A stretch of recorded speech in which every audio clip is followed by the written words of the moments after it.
they were coming from school together. Okay. But they're friends, going to the park. That's what they did every day. And then she's bullying him. She's bullying Najir from in the school. And what is she saying to him to bully him? She said dirty. She's a racist. She's calling dirty and dirty slurs. That's from my understanding, because he's been emailing me from the school. You understand? Because my kids, if they take phone, they email the parents. Right. Yes, because they're so smart they are. Do you have the video where you say she's harassing him? Do you have that video? From in the school. Yes, I have everything. Can you give it to us? No. Do you have it? That will be in his defense if you give it to us. I have many defense of The him. only video we have now, it's him slamming her There are many into the sidewalk. The attorney of the attorney. Like, he's a minor. You understand? He's a minor. She's been a bully to him.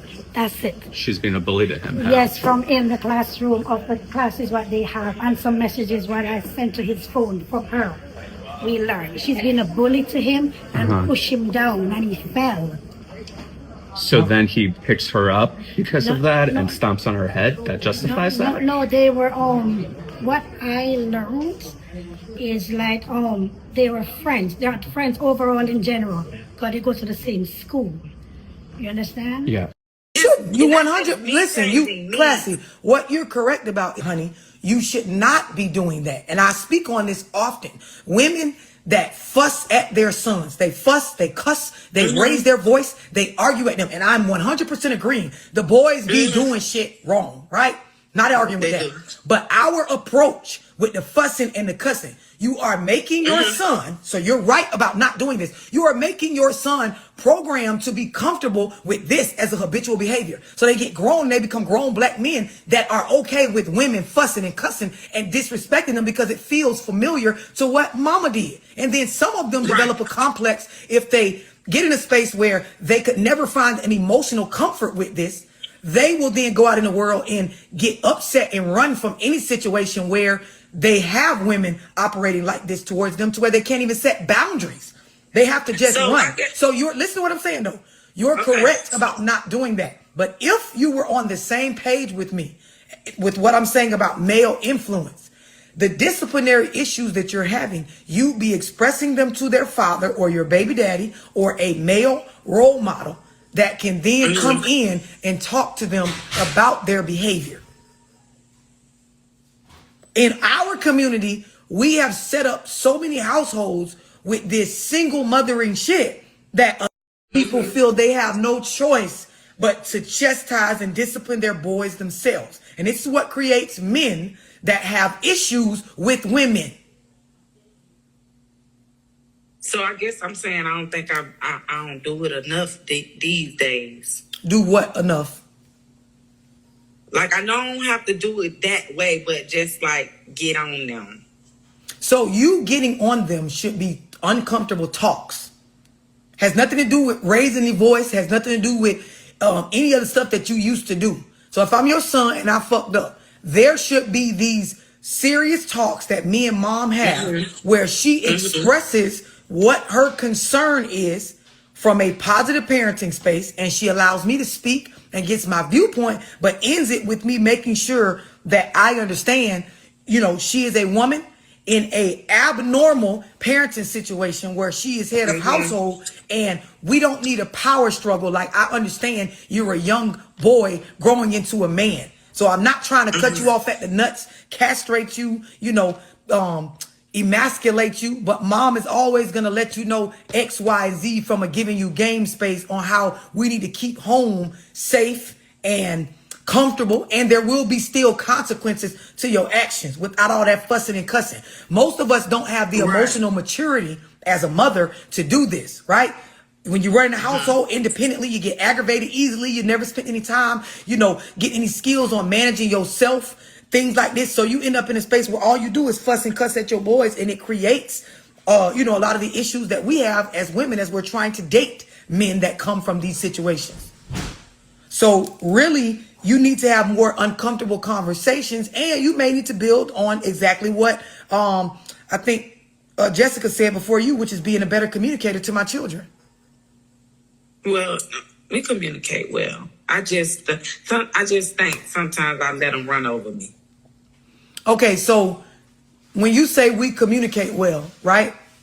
If you were communicating well, there wouldn't be this space of them running over you because they would receive your communication of how you wish them to behave. Okay. Do you see what I'm I saying? understand. When Yeah, I'm I saying understand. better communicator, I'm not saying you fussing and cussing at your children like before. Like here's what I will say. As we start this parenting Zoom, lose your fucking egos. And you may not know that you're in your ego, but you are in regards to not wanting stuff to be labeled something, but it is what it is because it shows up in what you're describing about what's going on. Healthy communication executes a purpose. It gets across an understanding.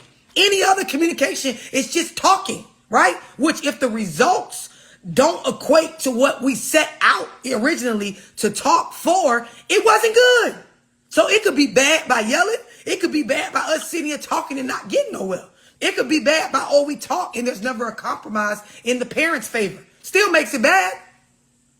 Because you're talking. The kids ain't really learning shit because you still feel like they're running all over you because you laying down. So now give me an example of an area, Classy, that here is where I feel like on this particular topic I'm laying down too much. Like, okay, I'm gonna use my 13-year-old because this is my baby. He don't do too much. Okay, my 13-year-old, he'll forget to pull the trash to the road. Okay. So, me, you know the trash go out on Sunday. You know this. So if you forget to take the trash out on Sunday, and I done told you about this a few other times. It's not every week, but I done told you about this. And when you don't take the trash out to the road, and when you come home from school and your game sitting in the room or in my closet on the shelf, and I ain't staying, and I just won't say nothing, and you come and you look at me crazy, like, Mom, why did you take my game? And I'm like, you didn't take the trash out. Okay. What you need a game for? Okay, so here's the thing. And this is why I stress about men, right? And I love what she described. Boys have to be taught to work their mind, right? They have to be taught to think. It does not come naturally. So what she's describing, we all understand it as adult women, right? And Frank, you know what I'm talking about. When it comes to you coming in and taking the game, right, without some sort of conversation about the activity that you expected him to do or the chore, you're reacting. You're not parenting. You're not programming. You're not teaching. You're reacting, and it's ancient.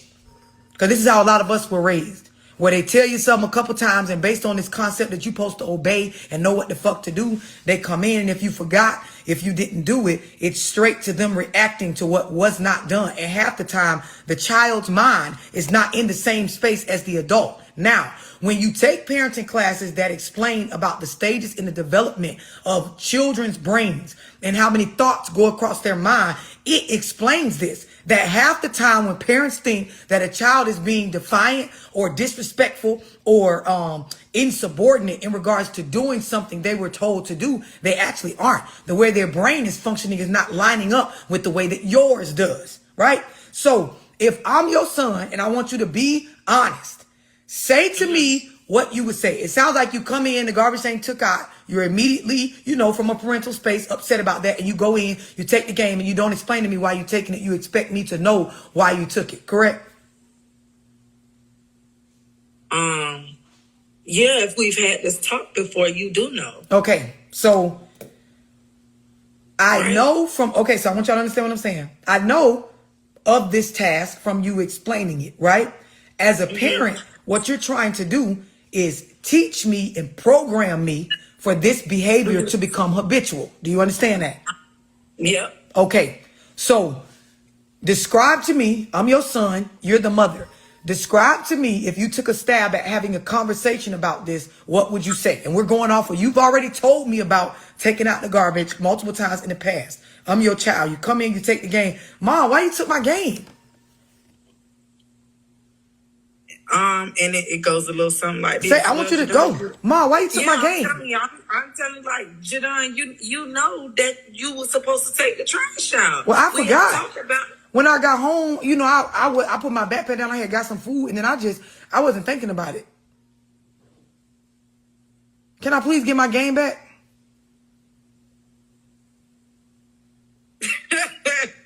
No, Classy, don't laugh. Say what your ass gonna say. When it goes like that, I give it back.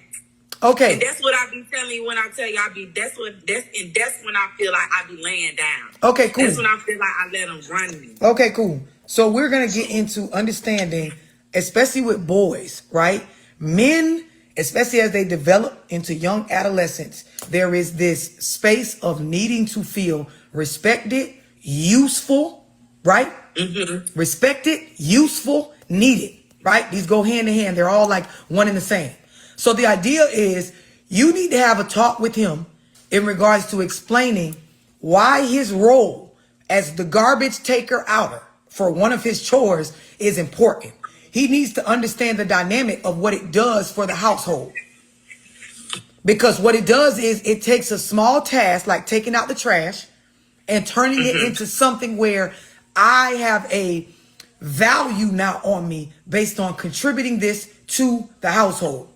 When children don't get this kind of responsibility early on, they just end up going into a space of playing with games and having fun and not really giving a damn about much. Do you see what I'm saying? I see what you're saying, but it's like this been a battle with me. This been a battle for about 8 months. So I don't know. Okay, Classy, listen. No. But I get exactly what. No. I don't know. But I get exactly what. No. Me, your brothers, us that live here, we don't want trash piled up to where our house stinks and people may think or we may look like dirty people. That's one. Give me some more reasons why taking out the trash is an important task to contribute to my family unit.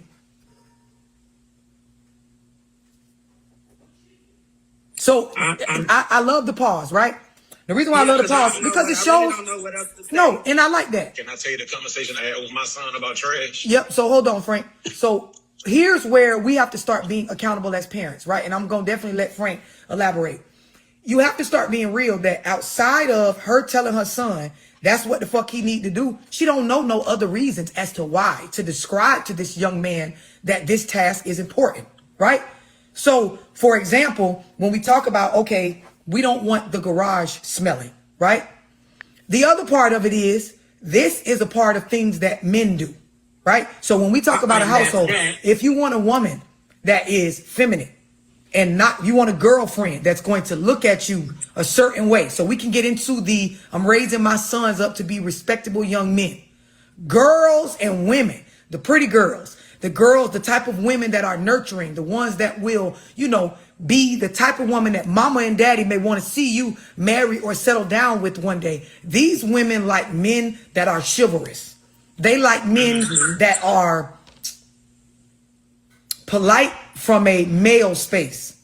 Meaning the guys that are willing to take on the task that when you look at women, they don't take on. Do you see where I'm going with this? So however you choose to word it to your son, explaining to him respectable young men, and watch how I get off the garbage topic, right? Because this ain't just about garbage. It's about me teaching you behaviors that grow you up to be the type of young man that attracts respectable women, right? Women of substance and that are not overly independent and that are in a space where they want to boss niggas around and tell their baby daddies what to do. They like doors open for them.